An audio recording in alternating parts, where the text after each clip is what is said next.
La desviación wahhabi, al-fitnatul wahhabiyya, por el Sheikh Ahmed Zaini Dahlan radiyallahu anhu.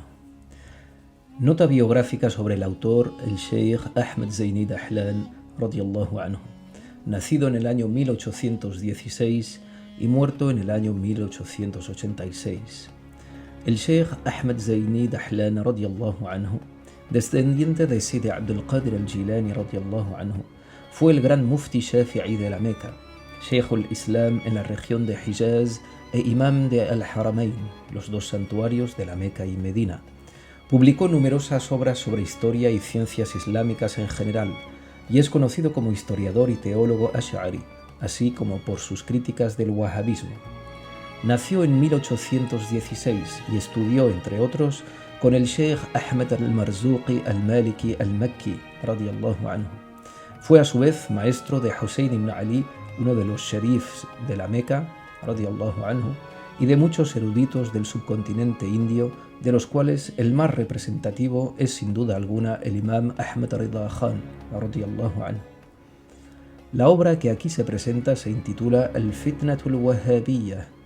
En ella, el autor expone los crímenes y atrocidades cometidos por los wahhabis desde su aparición hasta su época. Para una refutación más exhaustiva de la creencia wahhabi, hay que consultar otra de sus obras intitulada Ad-Durar as-Saniyya fi ar-Radd 'ala al-Wahhabiyya. Murió en Medina durante el mes de Muharram del año 1886. Nota biográfica sobre Muhammad ibn Abdul Wahhab, nacido en el año 1703 y muerto en el año 1792. El creador epónimo del movimiento wahhabi fue un predicador activo en Arabia en el siglo XVIII. Fundó una corriente que se distanció y se separó del grupo mayoritario de la gente de la tradición y del consenso, Ahlus Sunnah wal Jama'a. Muhammad ibn Abdul Wahhab estudió las ciencias religiosas sin entenderlas correctamente, lo que llevó a su padre y a sus propios maestros a decir que de él surgiría un gran mal. No se le puede considerar de ninguna manera como un sabio, y mucho menos como Sheikh al-Islam, tal y como lo llaman muchos wahhabis. Se unió con el emir de Dir'iyya, Muhammad ibn Saud, nacido en el año 1687 y muerto en el año 1765, para formar una entidad política gobernada según los preceptos de la religión wahhabi. Este dúo infernal sembró entonces el caos y el terror por toda Arabia, causando la muerte de miles de musulmanes.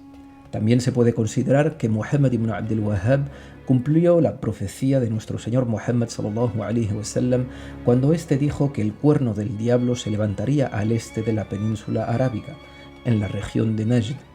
Como Muhammad ibn Abdul Wahhab apareció en esta región, se le puede considerar como el cuerno del diablo, conformemente a la terminología profética. La desviación wahhabi. Bismillahirrahmanirrahim. Alabado sea Allah, el Señor de los mundos, y que la gracia y la paz sean con la mejor de sus criaturas, nuestro Señor Muhammad, así como con su familia y todos sus compañeros. Debes saber que durante el reinado de Salim III, que duró de 1789 a 1807, se produjeron terribles incidentes. En el Hijaz tuvo lugar la fitna de los wahhabis, que invadieron los dos santuarios prohibiendo a sirios y egipcios participar en la peregrinación. También hubo la fitna de los franceses que ocuparon Egipto entre 1798 y 1801. Nos proponemos discutir brevemente estas dos sediciones que han sido detalladas en libros de historia de modo separado. La primera fitna surgió en 1790, durante el reinado del sultán Selim III, hijo del sultán Mustafa III, hijo de Ahmad, en una guerra que enfrentó a los wahhabis con el emir de la Meca, nuestro señor el sherif Ghalib ibn Musa'id, representante del alto sultanato para las regiones de la península arábiga. La aparición de los wahhabis se remonta a muchos años atrás, pero su autoridad y sus fechorías se limitaban a su región. Sin embargo, más tarde su mal aumentó a medida que su territorio se extendía. Mataron a un número considerable de personas, consideraron sus propiedades como lícitas para ellos y redujeron a sus mujeres a la esclavitud. El fundador de esta corriente no fue sino el malicioso Muhammad ibn Abdul Wahhab, de la tribu de Banu Tamim de Arabia Oriental, Vivió casi 100 años y por su culpa se extendió el agravio de tal movimiento. Nació en 1700 y murió en 1786 o 1791 según otros. En sus primeros años de vida estudió las ciencias religiosas en Medina, que las mejores oraciones y salutaciones sean sobre su residente. Su padre era un hombre de ciencia conocido por su piedad, al igual que su hermano el Sheikh Sulaimán radiyallahu anhu. Ambos, así como otros maestros, al ser testigos de las palabras, hechos y tendencias de Muhammad ibn Abdul Wahhab en un gran número de cuestiones, predijeron que sería una fuente de extravío. Lo amonestaron y advirtieron a la gente en contra de él, y Allah confirmó lo que habían previsto que ocurriría, de modo que acabó cayendo en la innovación de numerosos extravíos con los que ha desviado a los ignorantes, los cuales se han apartado de los imames de la religión, llegando a excomulgar a los creyentes. Afirmó, por ejemplo, que visitar la tumba del profeta sallallahu alaihi wasallam, buscar su intercesión o la de los profetas santos y virtuosos, así como visitar sus tumbas, es un acto de asociacionismo, shirk. Dijo que llamar al profeta sallallahu alaihi wasallam cuando se busca su intercesión es asociacionismo, como también lo es el llamar a los demás profetas santos y virtuosos. Según él, quien atribuye algo a otra cosa que Allah, aunque sea de forma alegórica, es un asociador, mushrik. Así, decir simplemente tal medicina o tal santo me han sido de provecho cuando solicité su intercesión constituiría un acto de asociacionismo. Para ello, utilizó argumentos que en realidad no respaldan sus afirmaciones. Usó expresiones dudosas, embelleciéndolas para engañar al pueblo llano que lo seguía. Sobre estos temas escribió epístolas que llevaron al común a afirmar la incredulidad de la mayoría de la gente del Tawhid. Entró en contacto con los gobernadores orientales y acabó estableciéndose en Dir'iyah. Lo apoyaron y se encargaron de difundir su prédica, que utilizaron como pretexto para reformar y extender su autoridad. Los beduinos a los que subyugaron los siguieron y se alistaron como soldados sin comprensión alguna. En su credo, cualquier persona cuya creencia difiere de la de Muhammad ibn Abdul Wahhab es un infiel y un asociador, es decir, que su sangre y sus propiedades son lícitas. En 1722 surgió su movimiento, pero no se extendió realmente hasta después de 1737. Los sabios escribieron muchas refutaciones, incluido su propio hermano, el Sheikh Sulaimán radiyallahu anhu, y sus propios maestros. Contó con el apoyo de los notables del este de la península de Arábiga que difundieron su mensaje, especialmente de Muhammad ibn Sa'ud, el emir de Dir'iyah, de la tribu de Banu Hanifa, de la que descendía Musaylima, el falso profeta, así como de su hijo Abdul Aziz ibn Muhammad ibn Sa'ud, que le sucedió tras su muerte. En Medina, la mayoría de los maestros de Muhammad ibn Abdul Wahhab afirmaban: a través de él, Allah extraviará a los transgresores que se han alejado de él, Azza wa Jal. Y así fue. Muhammad ibn Abdul Wahhab afirmó que el propósito del movimiento que inició era purificar el Tawhid de todo asociacionismo, puesto que según él, los musulmanes habían estado inmersos en el shirk durante 600 años antes de que él viniera para revivificar su religión. Utilizó los versículos revelados sobre los politeístas contra la gente del Tawhid, como el dicho divino: ¿y quién está más extraviado que el que invoca fuera de Allah lo que no le responderá hasta el día de la resurrección y que no se preocupa por sus invocaciones? Corán 46:5. Y no invoquéis fuera de Allah lo que no puede causar ni daño ni beneficio. Corán 10:106. Los versículos de este tipo son numerosos en el Corán. Muhammad ibn Abdul Wahhab equiparó a quien solicita la ayuda del profeta sallallahu alaihi wasallam, de otro profeta, de los santos o de los virtuosos, con estos politeístas, afirmando así el alcance general de estos versículos. Y pensaba lo mismo de la visita a las tumbas del profeta sallallahu alaihi wasallam, de los otros profetas, de los santos y de los virtuosos. Sobre la palabra coránica puesta en boca de los politeístas acerca de la adoración de los ídolos, a saber, solo los adoramos para que nos acerquen aún más a Allah, Corán 39:3, Muhammad ibn Abdul Wahhab afirmó que los que solicitan intermediarios son similares a los politeístas que dicen solo los adoramos para que nos acerquen aún más a Allah.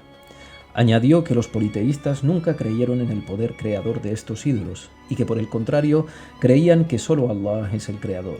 Citó como prueba la palabra divina: y si les preguntas ¿quién pues os ha creado?, responderán Allah. Corán 43:87. así como esta otra, y si les preguntas quién creó entonces los cielos y la tierra, responderán Allah. Corán 39-38. Si Allah ha decretado su incredulidad y su asociacionismo solo en razón de su palabra para que nos acerquen aún más a Allah, entonces deberían ser similares, pretendió erróneamente Muhammad ibn Abdul Wahhab. Pero todas las epístolas que se han escrito para refutarlo son unánimes en considerar que estos argumentos son inválidos. Los creyentes nunca han tomado a los profetas y santos como deidades o asociados de Allah. Por el contrario, afirman su estatuto de siervos y criaturas de Allah.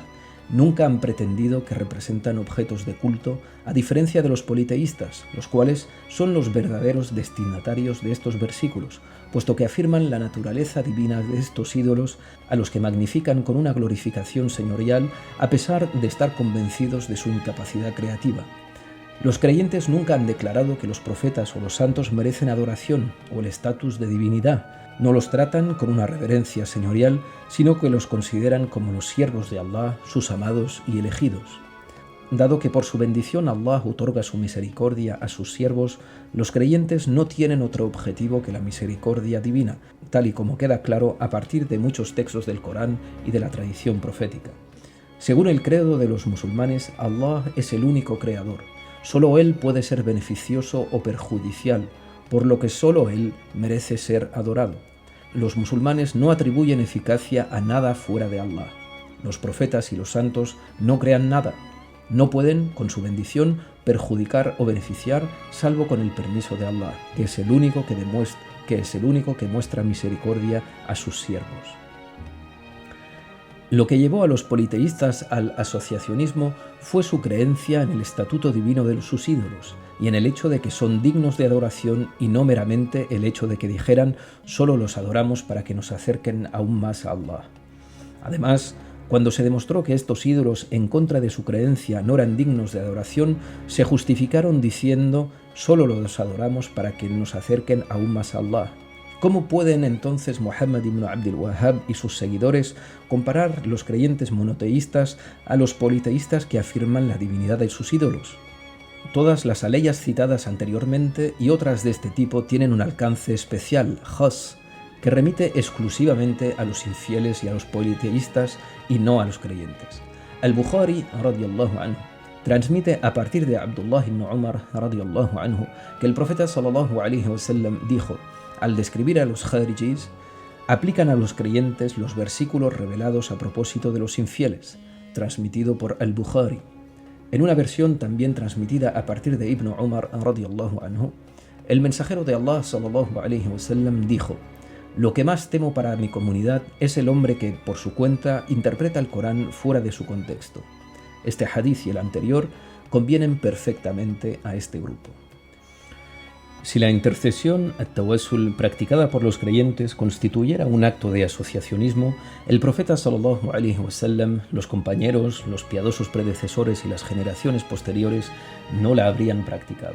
Ahora bien, se relata mediante una transmisión auténtica que el mensajero de Allah sallallahu alaihi wasallam solía invocar a Allah con estas palabras: «Oh Dios mío, te imploro por la mediación de los que te imploran», transmitido por Ahmad e Ibn Majah.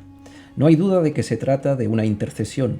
El profeta sallallahu alaihi wasallam enseñó esta invocación a sus compañeros y les ordenó que la utilizaran. Este punto ha sido expuesto de modo preciso en las obras y epístolas que refutan a Muhammad ibn Abdul Wahhab. Se ha relatado de modo auténtico que cuando falleció Fatima bint Asad radiyallahu anha, la madre de nuestro señor Ali karramallahu wajhah, el mensajero de Allah sallallahu alaihi wasallam la depositó en la tumba con su mano bendita y dijo: «Oh Dios mío, perdona a mi madre Fatima bint Asad, agranda su tumba por el nombre de tu profeta y de los profetas anteriores a mí. Ciertamente tú eres el más misericordioso de los misericordiosos», transmitido por At-Tabarani. Se ha relatado de modo auténtico que un ciego solicitó la invocación del mensajero de Allah sallallahu alaihi wasallam con el fin de recuperar la vista. Este, sallallahu alaihi wasallam, le ordenó que realizara la ablución, rezara 2 unidades y dijera: «Oh Dios mío, te imploro y me dirijo hacia ti a través de tu profeta Muhammad, el profeta de la misericordia. Oh Muhammad, por ti me dirijo hacia mi Señor para que cumpla mi deseo». Cumplió lo encomendado y Allah le devolvió la vista. transmitido por Ahmad, al-Bukhari, al-Tirmidhi, Ibn Khuzaymah, Ibn Majah, al-Tabarani y al-Hakim. Se ha relatado también de modo auténtico que después de comer el fruto del árbol prohibido, Adam alayhi salam solicitó la intercesión de nuestro profeta sallallahu alayhi wasallam tras haber visto su nombre inscrito en el trono, en las salas del paraíso y en las frentes de los ángeles. Preguntó a Allah por él y Allah le respondió: es uno de los hijos de tus hijos, sin el cual no te habría creado. Entonces dijo Adam alayhi salam: oh Dios mío, por la santidad de este hijo, muestra misericordia a este padre. Le fue contestado: oh Adam, si a través de Muhammad hubieras intercedido entre nosotros en favor de todos los habitantes de los cielos y de la tierra, habríamos aceptado tu intercesión. Relatado por Al-Qastallani. También es sabido que Umar ibn al-Khattab radiyallahu anhu invocó a Allah para solicitar la lluvia por la mediación de Al-Abbas radiyallahu anhu, transmitido por Al-Bukhari. Tales narraciones son demasiado conocidas como para que sea necesario dar más detalles sobre el tema. La intercesión mencionada en el hadith del ciego fue practicada después de la muerte del profeta sallallahu alaihi wasallam por los compañeros y los piadosos predecesores. Incluye la fórmula "Oh Muhammad", que es el vocativo utilizado en el momento de la intercesión. El uso de esta fórmula se encuentra frecuentemente en boca de los compañeros. Por ejemplo, frente a la tumba del profeta sallallahu alaihi wasallam, el compañero Bilal ibn al-Harith radiyallahu anhu dijo: oh mensajero de Allah, solicita la lluvia para tu comunidad. Relatado por Ibn Hajar al-Asqalani. El uso de este vocativo se encuentra también en las narraciones transmitidas a partir del profeta sallallahu alaihi wasallam sobre la visita a las tumbas, como el hadith relatado por Muslim: oh habitantes de las tumbas, la paz sea con vosotros. Entre las obras que refutan las falsas ideas de Muhammad ibn Abdul Wahhab encontramos la epístola de Muhammad ibn Sulaiman al-Kurdi radiyallahu anhu, que fue su mayor maestro y el autor de la glosa de Ibn Hajar al-Haytami al comentario de la obra de Abdullah ibn Bafadl radiyallahu anhu, intitulada Al-Muqaddima al-Hadramiyya fi al-Fiqh al-Sadat al-Shafi'iyya. Escribe dirigiéndose a Muhammad ibn Abdul Wahhab: oh Ibn Abdul Wahhab, te aconsejo por el bien de Allah que guardes tu lengua cuando hables de los musulmanes. Si oyes que un individuo tiene fe en la eficacia de estos intermediarios fuera de Allah, enséñale la verdad y exponle las pruebas que establecen que no hay otro agente verdadero aparte de Allah. Si lo rechaza, decláralo infiel, pero como individuo, ya que no te está permitido excomulgar a la gran mayoría de los musulmanes. Al hacerlo, te has desviado del grupo mayoritario, lo cual es un acto mucho más cercano a la infidelidad, ya que consiste en seguir un camino distinto del de los creyentes. Ahora bien, Allah dice: quien muestre hostilidad hacia el profeta después de que le haya llegado la guía correcta y siga un camino distinto al de los creyentes, lo abandonaremos a su elección y lo arrojaremos a la gehenna. ¿Y qué destino tan abominable será? Corán 4:115. El lobo solo se come a las ovejas aisladas. Fin de la cita. En cuanto a la visita a la tumba del profeta sallallahu alaihi wasallam, la practicaron los compañeros y después de ellos los piadosos predecesores y las siguientes generaciones. Sus virtudes han sido expuestas en narraciones que han sido recopiladas en libros dedicados exclusivamente a este tema. Las tradiciones informan del uso del vocativo para dirigirse a los ausentes, a los muertos y a los minerales, como el dicho del profeta sallallahu alaihi wasallam, que aquel cuya montura se ha escapado en el desierto diga: oh siervos de Allah, detenedla. Y por cierto que Allah tiene siervos que le responderán. Transmitido por At-Tabarani. En otro hadith dice el profeta sallallahu alaihi wasallam: si alguno de vosotros extravía algo o necesita ayuda en una tierra desierta, que diga: oh siervos de Allah, ayudadme. Y en otra versión: socorredme, ya que Allah tiene siervos a los que no veis. Cuando el profeta sallallahu alaihi wasallam viajaba y que caía la noche, solía decir: oh tierra de mi Señor y de tu Señor Allah. Y cuando visitaba las tumbas decía sallallahu alaihi wasallam: oh habitantes de las tumbas. Además, la profesión de fe, tashahhud, que todo musulmán recita en cada oración, incluye también el uso del vocativo en la fórmula: que la paz sea contigo, oh profeta. Por lo tanto, no hay nada malo en utilizar el vocativo y la intercesión, a menos que se afirme la eficacia del llamado o de aquel cuya intercesión se solicita. Del mismo modo, no hay nada malo en atribuir un acto a alguien que no sea Allah, a menos que se crea en su eficacia. Pero cuando no se profesa esta creencia, hay que entender estas expresiones en un sentido metafórico, como cuando se dice «este santo me ha sido útil», que tiene el mismo significado que la afirmación «esta comida me ha saciado», o «esta agua ha calmado mi sed», o «esta medicina me ha curado». Cuando estas afirmaciones las pronuncia un musulmán, deben ser tomadas en un sentido metafórico. El hecho de ser musulmán es una indicación suficiente de que no hay que excomulgarlo por esta simple razón. Lo que acabamos de decir de modo general es suficiente para refutar a Muhammad ibn Abdul Wahhab. En cuanto al que quiere desarrollar el tema, que lea las obras escritas sobre este asunto que he resumido en una breve epístola. Que lo desee, que la lea. Cuando Ibn Abdul Wahhab y sus asesores comenzaron a difundir el mensaje corrupto con el que excomulgaban a los musulmanes, empezaron por someter a las tribus orientales, una tras otra. Luego, su autoridad se extendió a Yemen, a los 2 santuarios, a las tribus del Hijaz y luego a la frontera con Sham, donde llegaron hasta Muzayrib, al sur de Siria. Al principio de su proyecto enviaron a algunos de sus sabios como emisarios, pensando que podrían corromper el credo de los verdaderos sabios de los 2 santuarios, infundiéndoles dudas con sus mentiras. Pero cuando presentaron su creencia, los sabios de los 2 santuarios los refutaron y establecieron contra ellos pruebas y argumentos que no pudieron contradecir. Vieron su ignorancia y su error, y los consideraron tan ridículos como burros asustados que huyen de un león. Corán 74, 50-51. Descubrieron que su credo incluía muchas herejías y después de establecer las pruebas en su contra, redactaron un documento ante el juez de la Meca en el que declaraban su infidelidad respecto a todos estos puntos de creencia, con el fin de hacer público su plan y darlo a conocer a todos. Esto tuvo lugar durante el mandato del Sherif Mas'ud ibn Sa'id ibn Zayd, que murió en 1752. Y que ordenó el encarcelamiento de estos apóstatas. Algunos de ellos consiguieron huir a Dir'iyah, donde atestiguaron de lo que habían visto, lo que provocó que su orgullo y arrogancia se multiplicaran por 10. Como los emires de la Meca les prohibieron peregrinar, se mezclaron con otras tribus bajo su autoridad. Entonces, en 1791, estalló la guerra contra el emir de la Meca, nuestro señor el Sherif Ghalib ibn Musa'id ibn Sa'id ibn Zayd, generando muchos combates y muchas muertes. Su poder siguió creciendo y su innovación se extendió hasta tal punto que la mayoría de las tribus y beduinos que antes estaban bajo la autoridad del emir de la Meca les juraron lealtad.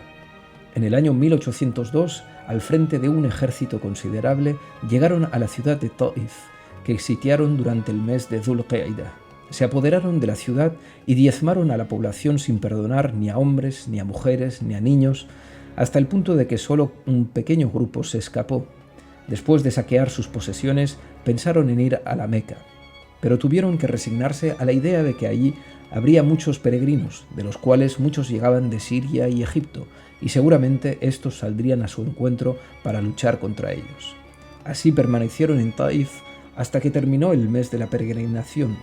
En cuanto los peregrinos regresaron a sus países, los ejércitos de los rebeldes partieron hacia la Meca, echando al Sherif Ghalib privado de toda capacidad de resistencia. Este acabó instalándose en Jeddah. Los habitantes de la Meca, temiendo que los wahhabis les infligieran el mismo destino que a los habitantes de Taif, enviaron emisarios para obtener una garantía de seguridad. Los wahhabis aceptaron y entraron en la Meca el 8 del mes de Muharram de 1803. Permanecieron allí durante 4 meses, durante los cuales exigieron el arrepentimiento de la gente y la renovación de su Islam según su tendencia. Prohibieron todo lo que consideraban asociacionismo, como la intercesión o la visita a las tumbas. Luego fueron a Jeddah para rodear la ciudad. El Sherif Ghalib los recibió con fuego de artillería y diezmó a muchos de ellos. Después de 8 días, al no poder tomar la ciudad, decidieron volver a casa. Aún así, dejaron una guarnición en la Meca y nombraron a un gobernador allí en la persona del Sherif Abdul Mu'in, el hermano del Sherif Ghalib, el cual solo aceptó este cargo para aliviar a los habitantes de la Meca y librarlos de las fechorías de estos villanos. Durante el mes de Rabi'ul Awwal de ese año, al frente de un ejército, el Sherif Ghalib y el Sherif Pasha, gobernador de Jeddah, bajo la autoridad del Alto Sultanato, se dirigieron hacia la Meca. expulsaron a los soldados wahabis y restauraron allí la autoridad del Sharif Ghalib. Luego, los wahabis dejaron la Meca y lucharon contra muchas tribus hasta que volvieron a adueñarse de la ciudad de Taif, que pusieron bajo la autoridad de Uthman al-Mudayfi. Con sus soldados, este se encargó de luchar contra las tribus de las afueras de Medina y la Meca, a las que sometió bajo su propia autoridad, de modo que acabó conquistando todas las tribus y reinos que dependían del emir de la Meca. En 1805, su ejército sitió la Meca. La rodearon por todos lados, cortando cualquier acceso e impidiendo cualquier suministro. El asedio fue tan severo que los habitantes de la Meca tuvieron que comer perros debido a la escasez y al precio elevado de los alimentos. Por ello, el Sharif Ghalib se vio obligado a negociar con los wahabis y a buscar una garantía de seguridad para los mecanos. Envió intermediarios que concluyeron un tratado con cláusulas indulgentes hacia los mecanos, incluido el cargo de emir de la Meca que debía recaer en él. Concluido el tratado, los wahabis entraron en la ciudad a finales del mes de Dhul Qa'dah del año 1805 y luego tomaron Medina la Luminosa, la ciudad del profeta sallallahu alaihi wasallam. Saquearon la tumba del profeta sallallahu alaihi wasallam y los bienes que contenía. Hicieron cosas abominables. Pusieron Medina bajo el gobierno de Mubarak ibn Madian.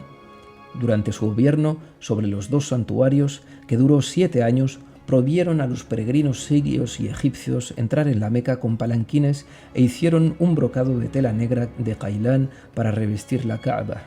Obligaron a la gente a seguir su religión, les prohibieron fumar y reprendían violentamente a quien fuera sorprendido fumando. Y también destruyeron las cúpulas que adornaban las tumbas de los santos. En aquella época, el Imperio Otomano se encontraba en grandes dificultades debido a las guerras con los cristianos y a los conflictos mortales por la sucesión de los sultanes, como veremos insha'Allah. En 1811, el gobernador de Egipto, Muhammad Ali Pasha, recibió el orden del sultán de prepararse para luchar contra los wahabis. Muhammad Ali Pasha formó un gran ejército que puso por decreto del sultán bajo el mando de su propio hijo Tusun Pasha. Partiendo de Egipto en el mes de Ramadán de ese año, avanzaron por tierra y mar hasta Yambú, que tomaron de los wahabis. Entre As-Safra y el Jadida, una amarga lucha los enfrentó a los árabes de la tribu de Banu Harb, que estaban bajo el dominio de los wahabis. Muchas tribus acudieron para aumentar sus filas, de modo que el ejército egipcio fue derrotado durante el mes de Dhul Hijjah. Masacraron a los soldados y saquearon todas sus propiedades. Solo unos pocos pudieron regresar a Egipto. En 1227, Muhammad Ali Pasha formó un nuevo ejército y tomó la decisión de ir él mismo al Hijaz. Durante el mes de Sha'ban, un gran número de soldados dotados de una fuerza de fuego considerable partieron precedidos por un equipo de 18 piezas de artillería y 3 cañones. Durante el mes de Ramadán, invadieron las ciudades en manos de los wahabis. Sin luchar, conquistaron As-Safra y al-Jadida, recurriendo a la astucia y sobornando a los beduinos a los que compraron con grandes sumas de dinero. Así le dieron al gran jefe de los Banu Harb la suma de 100.000 riyales y al más pequeño de sus jefes la suma de 18.000 riyales, al tiempo que les concedían pensiones mensuales.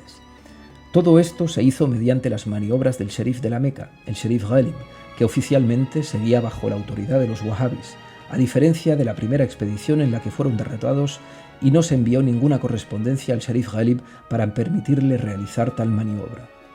A finales del mes de Dhul Qa'dah, los soldados entraron en Medina. Cuando la noticia llegó a Egipto, decoraron la ciudad durante 3 días lanzando fuegos artificiales y salvas de cañón. También enviaron cartas anunciando la buena nueva a todos los reyes cristianos.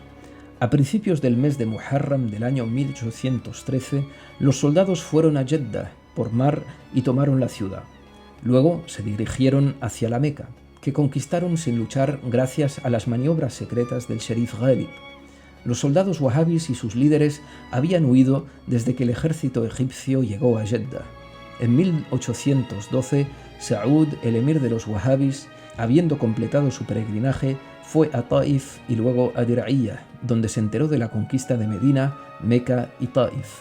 Del mismo modo, Uthman al-Mudayfi, los soldados y los jefes de los wahabis huyeron de Taif en el momento en que el ejército egipcio llegó a Jeddah.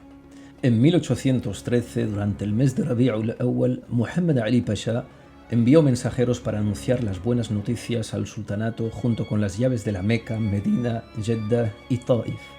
Al son de las flautas y de los tambores, una procesión entró en el palacio del sultán con bandejas de oro y plata en las que habían puesto las llaves de estas ciudades junto a incensarios de oro y plata que esparcían incienso.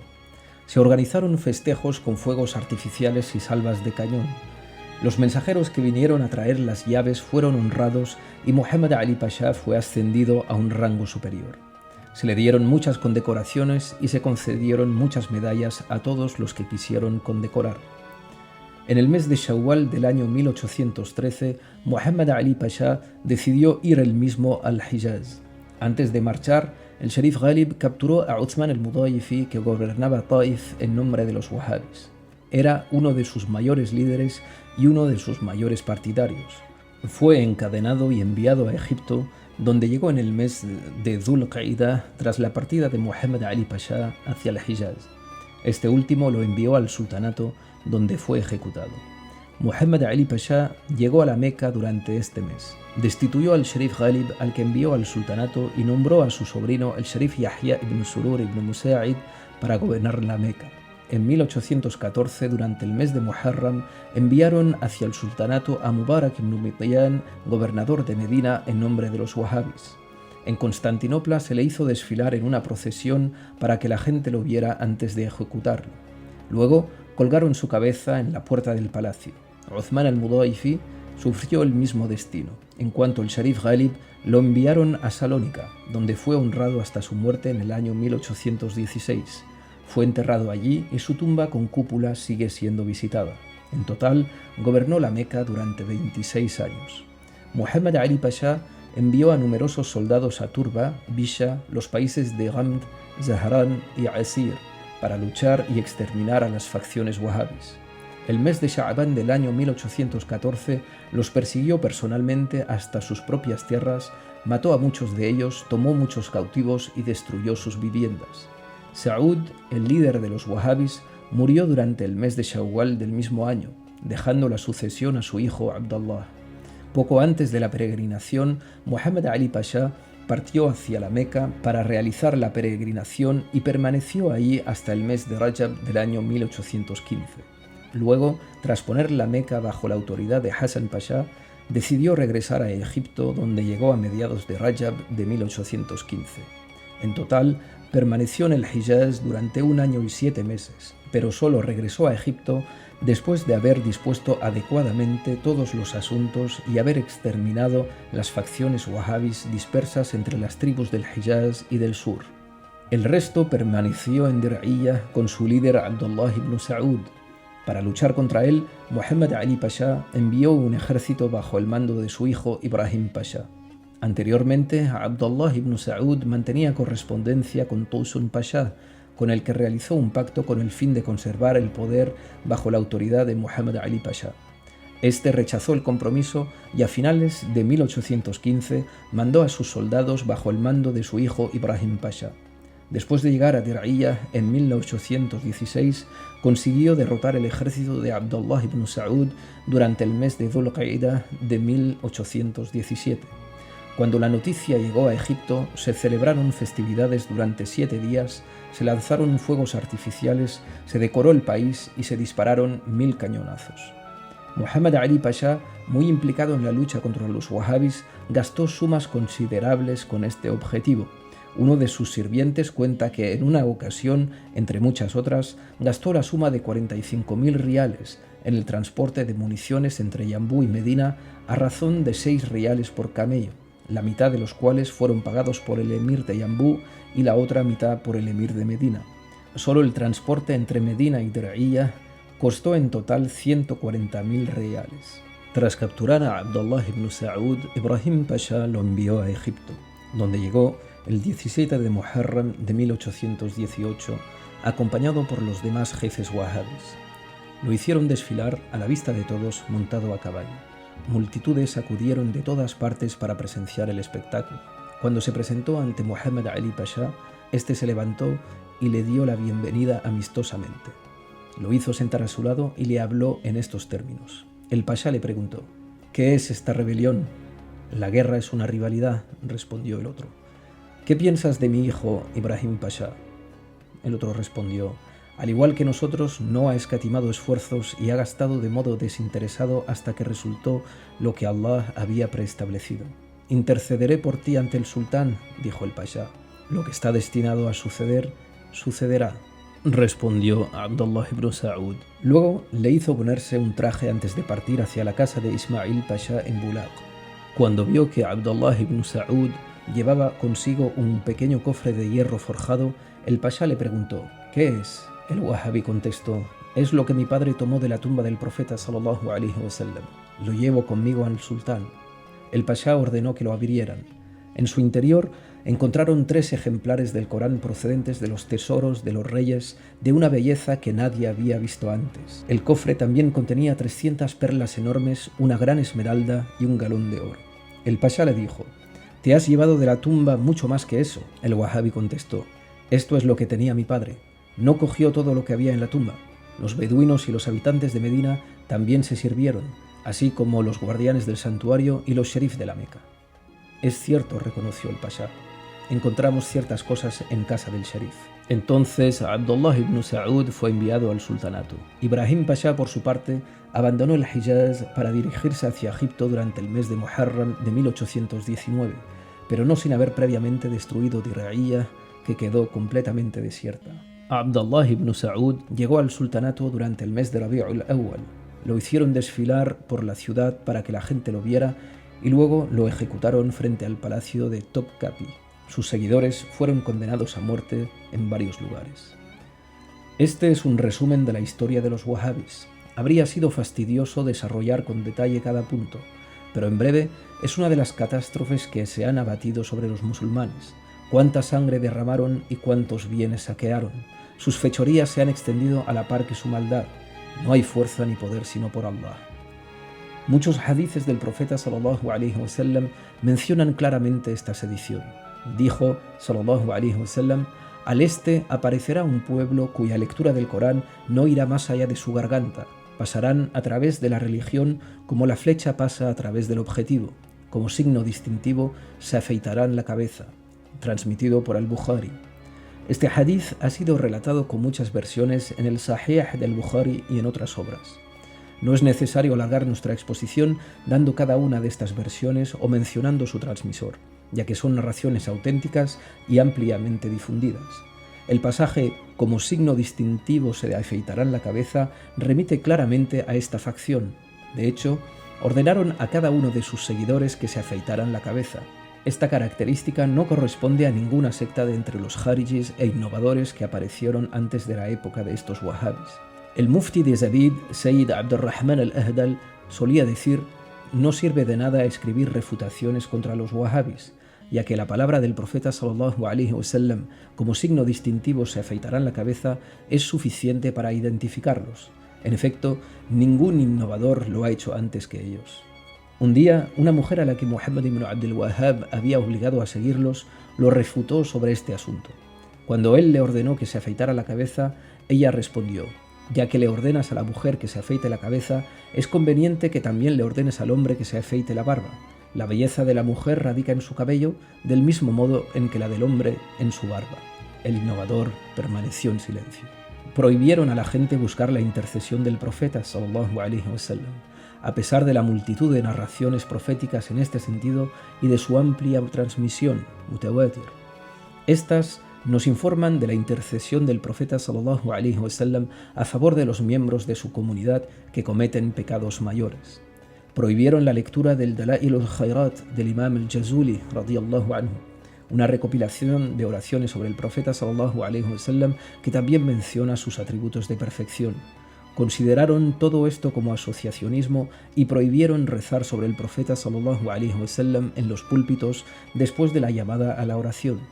Después de que fuera promulgada esta prohibición, un almuédano ciego de gran piedad tuvo el coraje de rezar públicamente sobre el profeta sallallahu alaihi wasallam al final de la llamada a la oración. Fue llevado ante Ibn Abdul Wahhab, que ordenó su ejecución. Podríamos llenar páginas y libros enteros sobre sus acciones, pero esto es más que suficiente. Y Allah, exaltado sea, es más sabio. اللهم صل على سيدنا محمد الفاتح لما أغلق والخاتم لما سبق ناصر الحق بالحق والهادي إلى صراطك المستقيم وعلى آله حق قدره ومقداره العظيم.